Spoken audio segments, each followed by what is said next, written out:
everyone, welcome to Wetties Live. Today on our show, we have country's finest and celebrated wedding filmmaker, Vishal Punjabi from The Wedding Filmer, to share his views on a subject that stands a great concern. He is known for originality and purity in his work, and as a mentor, he always encourages his fellow mentees to explore their creative sides. And for all we know, only an artist understands an artist. So we have Raaj Singh Arora, a multi-talented fame who is an anchor and an actor, wholeheartedly shares a platform to moderate this high attention-seeking subject, plagiarism, prevailing from many years. Can this be addressed as shortcuts epidemic? Our undying gratitude to them for coming together in honor of regarding the exemplary talents and talking heart to heart through our medium.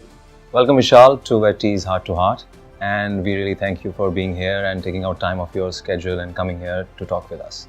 Okay, we are going to talk about plagiarism that is there in the country, I would say, in every field, whether it is being music or films or, in our industry, in a human industry, whether the designers are being ripped off their designs or the decorators being copied, okay, without giving them any kind of royalty or any kind of credit, or in your case also the films or the work that you do, you put so much of hard work or creativity into that, and simply some people just take it off and clip it and use it as their own. But I think there's a very prevalent statement in this country which is being used, that imitation is a form of flattery, and people are hiding behind that statement. What do you feel about that, and what do you feel about plagiarism in general? You see, creativity doesn't belong to anybody. Everything that we do is inspired from somewhere or the other. When you're in school and you're learning art, you learn to paint portraits that already exist. When you learn to do your handwriting, you learn to follow some print that has already been done. Therefore, after some time, the print goes and you start making it your own, and you form your own form of handwriting. But everything we end up doing, every story has been told, every picture has been taken, every film has been made. However, doesn't mean that we can't learn from people's mistakes. We can't be inspired from people's work and make something. That is not necessarily plagiarism. Plagiarism is when somebody intentionally steals an idea, sells an idea, makes money off an idea. I keep telling this to all the people in my studio who work, that if you're ever going to work on a software that is going to earn you money, then you should buy that software. This is something I learned when I was young, because then how do you get the software developers to make better software for you to make better work? You can only do better work with better software, and people will only do that if they're getting paid for it. Nobody will want to creating software for you to steal. So if I'm going to do Photoshop work as a photographer, it's my duty to make sure that the person who created that software gets paid. Just like how it's the client's duty to make sure that I get paid as a photographer. Okay, Vishal, I would just like to ask you one more thing. We are living in an era where there are many social platforms, like there is Twitter, there's Facebook, there's Instagram. And the kind of work that we do, it really becomes a necessity for us to exhibit our work on that, because you're creating something visually very grasping, very appealing, and you want people to watch that, and rather enjoy that too. Now, when you're working on these platforms, when you exhibit your work on these platforms, it also stands a very big chance to be ripped off completely. So how do you handle such a situation, and on your platforms? How do you exactly put the work, and do you put it in a kind of a manner where it cannot be ripped off, or you just give a gist, but you stand a very big chance of your work being taken off and, can be reproduced or can be replicated or can be plagiarized. So what measures do you take, for these kind of platforms? So I've seen the internet change over time, and even now with social media, it's changed drastically over a few years, but even now it's not stable. And it keeps changing and it keeps evolving. Use it as a tool to help you get clients, yes. Use it as a tool to help educate people, yes. Use it as a tool to steal is as good as climbing into someone's window and stealing their food. So it defines who we are as characters of people. How we look at social media also defines how smart we are. You can't take what people say or how much people like things on social media seriously. Half the people follow me because they want to be followed. Half the people share a story of mine because they want me to reshare their story so that more people follow them. We're living in a society now where more followers and more likes become more important than the actual experience of living, or the actual experience of shooting something, and the actual experience of enjoying what you've actually shot. Those are meaningful experiences life gives us. By belittling it on social media, or putting it out on social media, or creating competition on social media is not exactly the right way to go. Half the channels I've seen over the past month, up until now, I've not found it necessary to look at competition. But when it starts affecting the jobs of the people I work with, then I have to question myself and the intelligence of that decision. So I change and I adapt like the business is adapting. And for the past month, I've been studying social media, and I've been studying websites, and I've been studying keywords and SEOs and things like that. And I've realized that half the people are buying likes and half the people are buying followers online. It becomes the measure of your success. It becomes a measure of, say, okay, see, so the wedding film has these many followers, see how many we have. But then there is something that I have pride in saying that all my followers are organic. Each and every one of them are people that I have bought for. And if we have paid for an ad online, it's paid to market our work in a very legitimate way. And that is an important factor to look at, I think. Which is why I think most of the sponsors we have and most of the brands that like us and work with us, international and local, are brands that understand and see that very clearly. Now, I mean, if social media can change the way a whole country elects the president, what more a bride who's looking at falling in love with a filmmaker who wants to shoot a wedding? You know, if she's looking at finding a great filmmaker for her wedding, then social media is king, right? It can change. It does have the power to influence people, that we all know. I think just be smart about what we're putting out. The way people plagiarize our work also, in a way, it's kind of detrimental to the way the community works. Earlier, I would put out music that I'd create for the whole industry to use. From the first 2-3 songs that I made Din Shagnada, we made another song called Chal Le Chal, we made another song called Arziyan.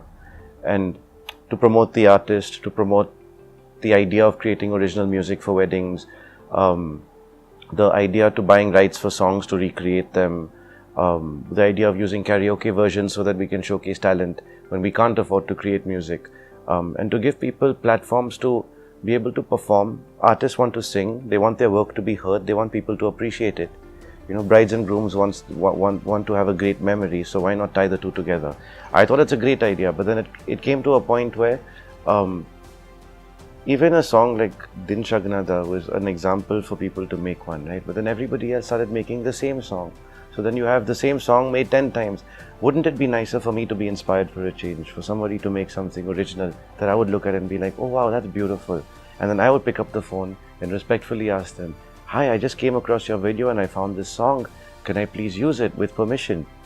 If I'd pay for it and if I have budgets to afford that, then I'd love to pay for it, which we do most of the time. If I hear a song, quite recently I was filming for my brother, and his wife was Ishita, her name. And another friend of mine was a Bengali singer. She sung a song called Ishita for another friend of hers, and it was dedicated to her. And it was a very beautiful track it was a love song dedicated to Ishita. And I heard it and I'm like, what a beautiful track, and what a beautiful name, and what a beautiful bride, and what a beautiful song, and what a beautiful voice. And if we put this all together, how nice it will be. So respectfully found out who the artist was. We knew a friend of a friend. We picked her up. We called up Anushri Gupta, her name was. And she and her partner Sukanti had made this track, and it was beautiful. And I found them online randomly, and we asked them permission. They were more than happy to promote the track for us, we used the track, we paid them for it, and everybody was happy. Which is where you work with an artist to get your work showcased. And that's, I think, how an industry should work. It's a nice... And it's a good amalgamation also that you actually promote both the things, you know, something beautiful is being created, and that's how it goes. But do you restrict yourself from putting the exact amount of work that you want to showcase? Do you clip it in? I do now. So now the work I do is different, which kind of, it means that other videographers and other people who wanted to listen to our songs or who wanted to watch more content from us, beyond that point, don't get to see as much, because we do get apprehensive. Some of the films are bastardized, some of the films are copied blatantly, some of the films are ripped off and other logos are put on, much to the disappointed of not even us, but the bride and grooms who've hired us to pay for us. And then people leave nasty comments on them, you know, like competition would say things and would share it nastily. These are not nice things for wedding videos. I feel like wedding videos are made with respect. We've always said that. We've always promoted the thought of dressing well and going to weddings, treating the family like your own, not being obtrusive when you're shooting, not having too many cameras around the bride and groom, treating their thoughts and their emotions with respect. You may talk to a bride and groom or a friend when they're drunk at a wedding, for example, and they may end up saying something that you may find funny, but the bride and groom may find disrespectful, or their family may find disrespectful. So to respect all of these things. These are mistakes I have made while doing this for the past 8 years, and I've always taught people this at workshops, that save yourself the trouble of having to make changes later, because they're expensive, and so is your time. Time is money, so make sure that you utilize your time very well and you do it as efficiently as possible. But now we get scared of putting out work because we feel like we get scared of teaching people, because people have come to our workshops, have come to work with us, and then have managed to hack into our email accounts after they've left. And their court cases and their police cases, and it becomes a very stressful situation. And then you realize, how can something like wedding videography, something as sweet and innocent and as beautiful as wedding videography, become so tainted suddenly? It makes me think about whether I'm doing the right thing or not. Just to add a little to this, what do you think is the main cause that people are actually, without even thinking about the repercussions of what they're going to do, and they're going to rip somebody's work? Why do you think people are in such a hurry these days just to sell something so quickly without even getting into the nitty-gritty of actually going ahead and creating original content? So what makes you think that? What is the main cause according to you? So once we caught hold of this man who ripped off all our work, and who not just ripped off our work but also stole the way we spoke, stole our copy, and also stole our passwords to our email account. Upon finding him and catching him red-handed, we had a confession out from him on video, and he says to me that, "I'm sorry, but I was looking for a shortcut." And so we understand that shortcuts are what people are looking out. I have seen that you put a lot of effort when you make a film. You work on our original music, musical score. You really go into the nitty-gritties, which I have seen, which other people just miss. So and what you create is a piece of art, according to what I've seen. And has it happened sometimes that because people see your older work, and they come to you and they say, "Oh, we really like this one, would you be able to make this one for us, or in the same fashion or in the same way," or something like that? Does it become a challenge for you to actually go ahead and convince them that there are things which are done in a different way for every couple that you see? How do you approach to give them the original thought? You've made more than 200 films right now, right? So do you get what you can say drenched out of ideas, where you really have to use too much of time to actually come out with a new concept that you're going to that you think that it suits this couple the best? So how much effort do you put into that? And do you give the same ideas to the people, or you really work on things like something is selling in the market, which is like very hot cake? Do you want to go ahead and replicate that for a couple, or do you want to give them something brilliant, something new? And how do you do that? I think that's our specialty. That's what we've been doing since day one. And I think I started talking to you about telling you that creativity, we don't own it, but it is for us. And therefore, every film I watch, every movie I make, you end up bringing your own self to it. Thankfully, I don't direct my couples. I don't direct what happens at the wedding. And thankfully, each couple is original. No two love stories are the same, and I can say this with conviction after shooting 200. As arranged as they may be, and as similar the communities may be, there's always a difference in a character. There's always a difference in who the actual hero of the film is. It's not always the bride and groom. Sometimes I find the hero in the bride's father, the groom's father, sometimes an uncle or an aunt, sometimes the best friend. Sometimes it's even been the pandit who has been the hero. Yeah, once they got a pandit from London who I've never seen host a ceremony the way he did. And the film started with him and the film ended with him.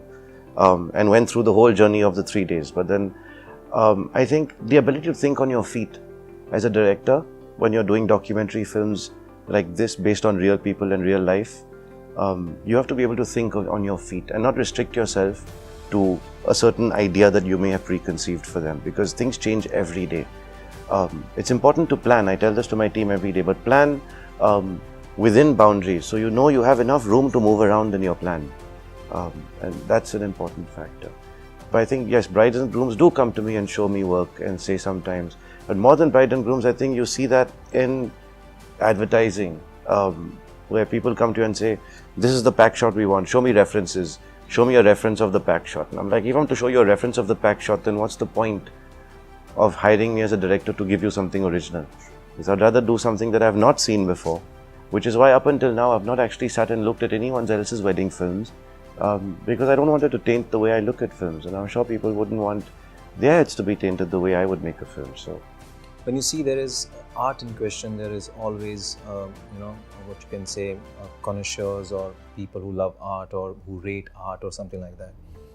Now, there are critics, there are connoisseurs, and the things happen when a fraternity of critics or connoisseurs, they get together, they make a kind of a platform or a board which actually starts applauding or awarding artists for the originality of the content or what they have made, and and as a product as a whole.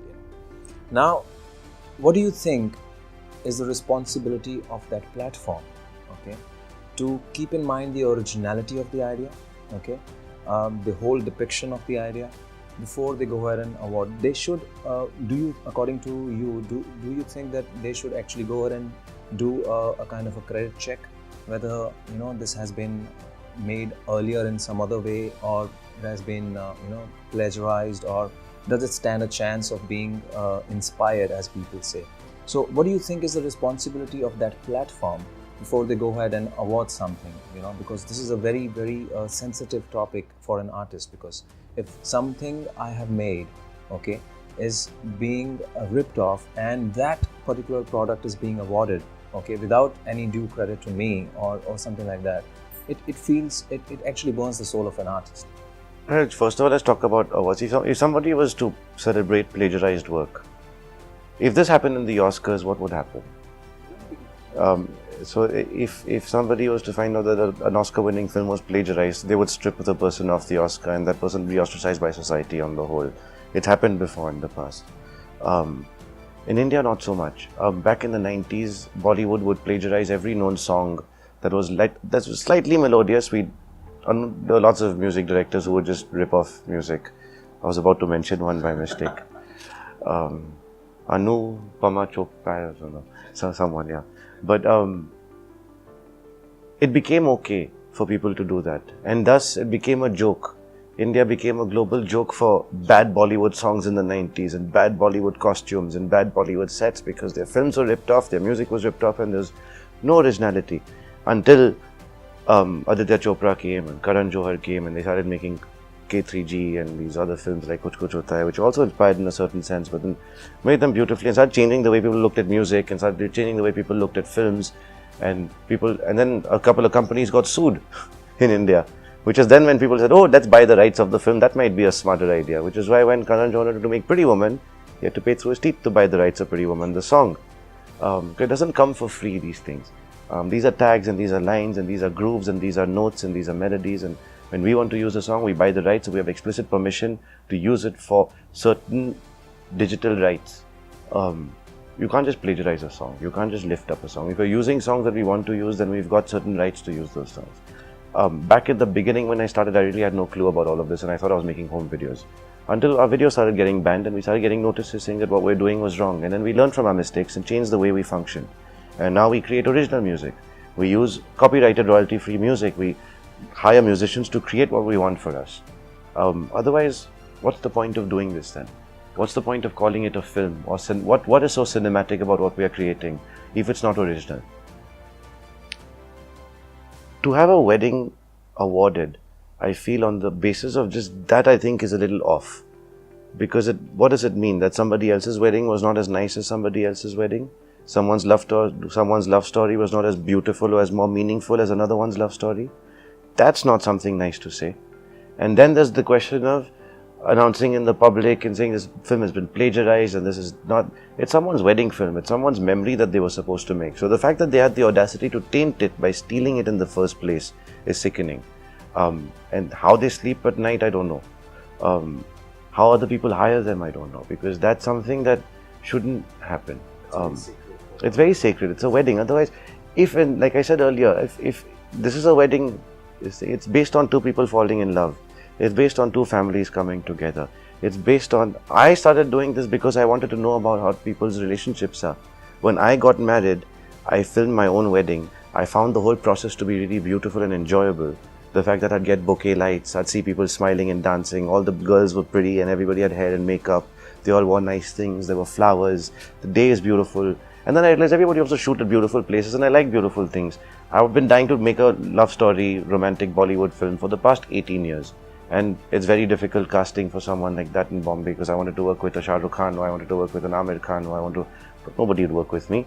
So then I'm like, brides and grooms will work with me. If this would work, then I could make this happen. And that's how it started. When I started interviewing people, it was just to get into their heads and understand them. Now it's become a format. There's nicer ways to approach a film.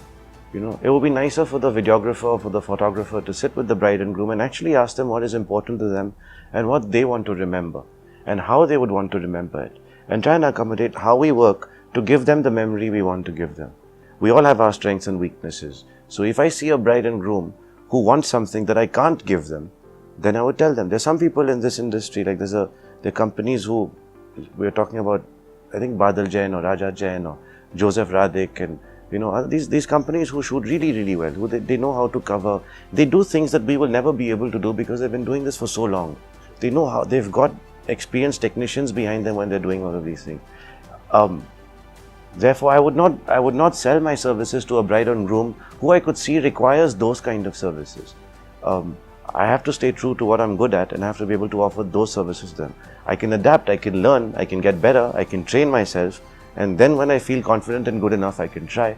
I may make mistakes along the way, and then I would hope the people around me would help me and teach me. But that's how I would like to see how things would work. What should be the process to go ahead and do you think that it is okay to revoke the award back, or do you want that to be known to other people in the fraternity? Because it leaves a mark, you know, on the person also and on the platform. I think a said blog should shut down, or just stop doing what they're doing, or should, like, you know, definitely take the award and stop hosting these kind of awards if they don't really know and understand what they're doing or what the process entails. Weddings are supposed to be respectful. If a blog wants to publish a wedding or wants to publish a vendor, obviously everybody has their revenue models and ways of working and charging people and paying people and marketing themselves, and to each their own. When it comes to other people's wedding films, though, to compare them, I think is a wrong thing to do. Sure, because it's not a commercial work I do of films. I would rather send them to film festivals, and that too with explicit permission for the bride and groom. This too I have learnt in the wrong way. I have made so many mistakes in the past, it's not even funny. Like, I have sent films to film festivals and then I stopped doing so because at one point, after sending one such film, there was a guest at the wedding who was not happy with her being seen in public. And you have to respect that sometimes, you know. It's not just the bride and groom and their family, there are other people we show.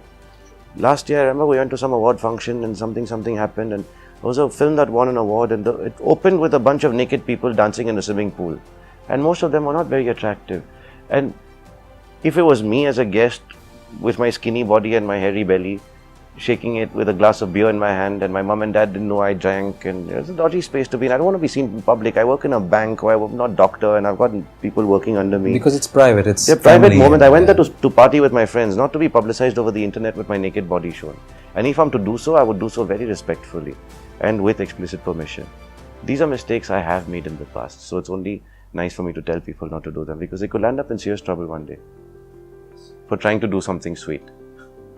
It generally happens that way, right? I'm really grateful that you came here today.